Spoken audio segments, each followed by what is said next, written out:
Descentralizados, el día de hoy quiero que hablemos de la película ganadora al Oscar en 2023. No es cierto, vamos a hablar de Bitcoin, pero ya vas a entender por qué le puse este título al episodio 775 de Bitcoin en español. Comenzamos. La semana pasada, hablando de regulaciones cripto, nos topamos con una noticia sobre la regulación de la minería de Bitcoin y cómo se estaba autorizando. Se volvía legal la acción de minar Bitcoin en Arkansas, si no me equivoco. En ese episodio desmenuzamos esta idea, llegando a la conclusión de que nos están dando permiso para realizar cálculos matemáticos y lo están vendiendo como si fuera un avance en temas de inclusión financiera. Traigo esta nota como contexto porque hoy quiero hablarte de otra de las regulaciones que ya vimos por ahí algunos intentos y de hecho creo que en España ya está aplicable y la realidad es que tampoco tiene mucho sentido si la desmenuzamos. Estoy hablando de la regulación a las transacciones hechas con Bitcoin o a la posesión de Bitcoin dentro de un territorio específico. Estoy hablando de una zona geográfica. Hablo de este tipo de regulaciones que dicen que si tú tienes Bitcoin, por ejemplo, en España, tienes que cumplir entonces con las regulaciones de ese país. Y por supuesto que este episodio, aclaro muy bien, no va sobre la evasión de ninguna clase de responsabilidad, sino de entender a qué se refieren con una ubicación geográfica de los satoshis o de las criptomonedas. Si bien la ley puede decidir interpretar que tener tus criptomonedas dentro de un exchange centralizado que tiene jurisdicción o autorización para operar en cierto país, entonces pertenece a ese país, o sea que si por ejemplo tienes tus criptomonedas en Coinbase y Coinbase tiene licencia en España, la regulación asume que tus bitcoins o criptomonedas también están en España. Bueno, eso lo podemos entender porque son empresas que están dentro de un país, pero ¿cómo funciona cuando tú eres un descentralizado soberano custodio de tu propio dinero porque estudiaste en cursosbitcoin.com?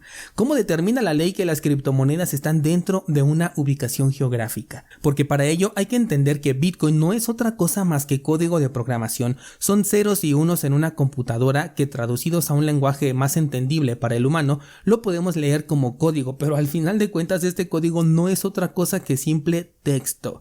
Los Bitcoin en realidad no existen como una entidad que pueda ocupar un lugar en el espacio. Ojo, sí ocupan un lugar en el tiempo porque por eso tiene una estampa de tiempo definido desde el white paper de Satoshi Nakamoto, lo cual permite que las transacciones tengan un orden cronológico, pero esos numeritos que vemos en la pantalla cuando checamos nuestra cartera y que indican cuál es el balance en satoshis que tenemos no son más que el resultado de una operación matemática básica. Son sumas y restas de las UTXO que están bajo el control de las llaves privadas de tu cartera. ¿Significa esto que la regulación intenta tomar control sobre el resultado de una operación aritmética? Algo que caracteriza a las leyes es que se basan en la interpretación de quien la emite, por lo que si ellos dicen, por ejemplo, que los satoshis están en la misma dirección física que la persona que realiza la transacción, así es como se debe de entender esta ley. Pero en realidad los satoshis no están en esa ubicación. Los satoshis son un registro en la blockchain de Bitcoin y cada cadena de bloques descargada en el disco duro del nodo de cualquier persona alrededor del mundo tiene este mismo registro, por lo que en realidad esos satoshis están en todos y cada uno de los registros distribuidos a lo largo del mundo. Y atención también, porque si nos metemos en qué es un registro, esto significa que los satoshis no son más que un texto que dice la dirección X posee cierta cantidad de satoshis. Esa dirección puede pertenecerle a quién sabe quién. En la blockchain no se registra el dato de la identidad, aunque es verdad que hay empresas que se dedican a este tipo de análisis, pero solo lo pueden hacer mientras se utilicen servicios centralizados que liguen tu identidad a la de una transacción realizada. ¿Cómo puede entonces una regulación decidir que los satoshis se encuentran en una zona geográfica? Llegado a este punto también es posible que digan, bueno, se asume que los satoshis están en la ubicación geográfica donde residen las claves privadas, que son aquellas que se almacenan en las carteras en hardware y en software. Recuerda que una Ledger, una Trezor, en fin, cualquier cartera en hardware que te entregue tus claves privadas no guarda Bitcoin ni ninguna otra criptomoneda, lo que guardan son llaves privadas, que son un conjunto de caracteres alfanuméricos encriptados que de nuevo podemos reducir a simple texto plano. La regulación entonces puede asumir que el poseedor de las llaves privadas en esta cartera en hardware determina en dónde se encuentran geográficamente hablando los satoshis involucrados. Pero, ¿qué pasa si formateo mi cartera en hardware? Ahora ya solo es un dispositivo que no tiene ninguna llave privada dentro. Es como tener una memoria USB. ¿Qué sigue? Que la regulación diga que ahora todos aquellos que guarden un papel, una hoja de papel donde escribieron 12 palabras, tiene que apegarse a esta norma. ¿Eso es lo que sigue? En términos estrictos, nadie tiene Bitcoin. Lo que tiene es la autorización para asignar cierta cantidad de satoshis de una dirección a otra distinta. Si esto lo explicamos de una manera que hasta un niño lo pueda entender, imagina que te dan la llave de la casa de un familiar, por ejemplo, para que puedas entrar cuando vayas de visita.